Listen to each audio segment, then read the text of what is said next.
My sister-in-law pranked me by giving me alcohol knowing I don't drink, and I feel so hurt even though she didn't know it would trigger my childhood trauma. I, 29F, don't drink alcohol. The short answer to the reason for this is I grew up with two highly abusive alcoholic parents. It took me a lot of self-work and therapy to even be able to be in the same room as people that are drinking. When I meet new people, I just politely turn down drinks by saying something along the lines of I don't drink. There has obviously been some instances where people ask me why, but I never go into the traumatic details. I've never had anyone push it onto me or anything. That's what makes what happened last weekend so bizarre. On the second Saturday of every month, my husband, 30M, and his sister, 32F, throw a cookout or something along the lines for all of their childhood friends. I've always thought it was really cool that they stayed close with so many people since I myself moved away from home and only stay in contact with one friend from school. I've been attending these hangouts ever since my husband and I started dating. There's never been any issues. I get along well with his friends and his sister. Last Saturday, my husband took my 11-year-old little brother out of town for a dad and Sunday. We're his legal guardians. I've had custody of him since I was 20. So I went to the cookout alone this time. I've done this a couple times before, it's always been fine. So, my sister-in-law handed out the usual mimosas, and I asked for just orange juice like always. When I took a sip of the drink she handed me, I immediately spit it out because I could taste champagne.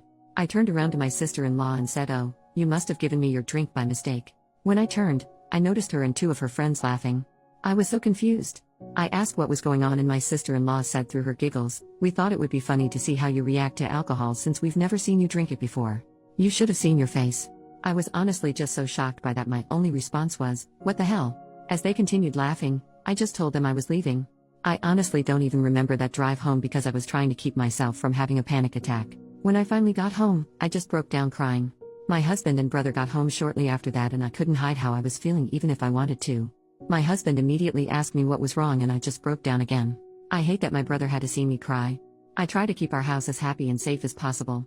After I put on a movie for my brother, I explained what happened to my husband. He was so mad. I've never seen him like that before. He told me to go relax with my brother and he was gonna sort everything out.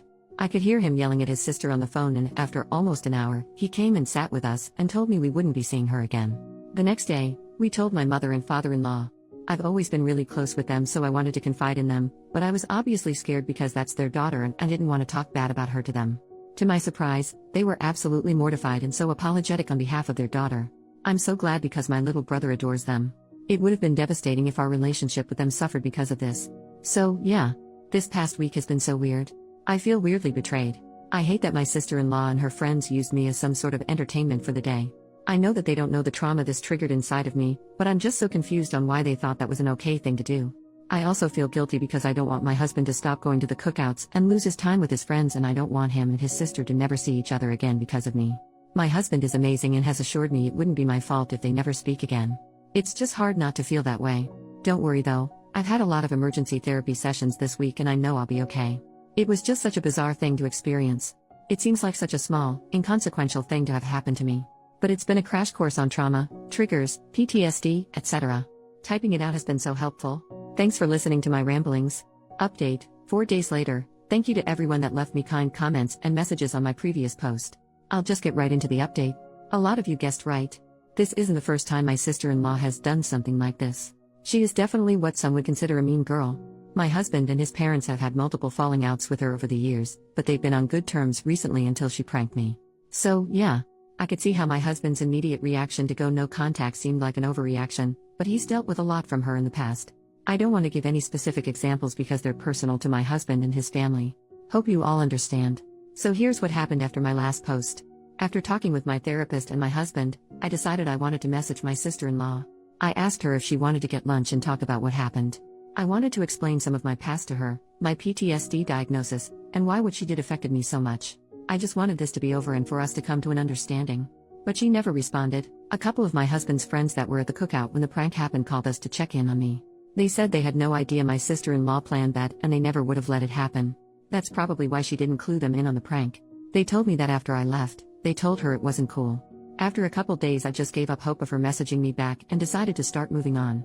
Yesterday, my sister-in-law blew up my husband's phone. She said some pretty awful things. To summarize, it was along the lines of "It's not my fault your wife is a pussy that is scared of champagne." She called me a bunch of names, from everything to bitch, cunt, etc. She said she never liked me and she wished my husband stayed with his high school girlfriend. They broke up when they were 18 by the way, my husband is 30. Lol. The worst thing she said was, my husband was just doing charity by taking in a couple of orphans. If you don't remember, I have custody of my 11-year-old brother and we don't have any contact with our parents because they're abusive. So yeah, some pretty awful stuff. I was honestly just shocked. I thought we got along fine. We were never best friends or anything, but I had no idea she held this much animosity towards me. Maybe she's just embarrassed and lashing out because her parents or some of her friends berated her for it? I don't know. My husband sent just one message back to her saying he never wants to see or talk to her again and then blocked her and her husband's numbers. He told his parents what happened and they were furious too. I don't know what they said to her, but they're about as done as my husband. Since I've been in therapy and have support around me, her words didn't bother me much.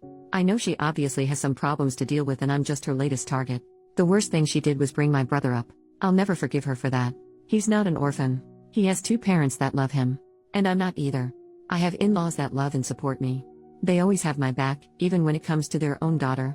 If I never see my sister-in-law again, I'd be fine with that. I truly hope one day she'll come to her senses and understand the way she treats people isn't right. We've decided to turn every second Saturday of the month into family day in place of the cookouts. I'm gonna be just fine. I'm already feeling miles better than I did writing my previous post. For everyone calling me dramatic, I'm genuinely glad you don't have any experience with PTSD or triggers. I don't think it's funny to give someone alcohol without their consent even if you know the person drinks. Anyway, again, thank you for all the kind words. I hope there will be no more updates, but if anything crazy happens, I'll let you know.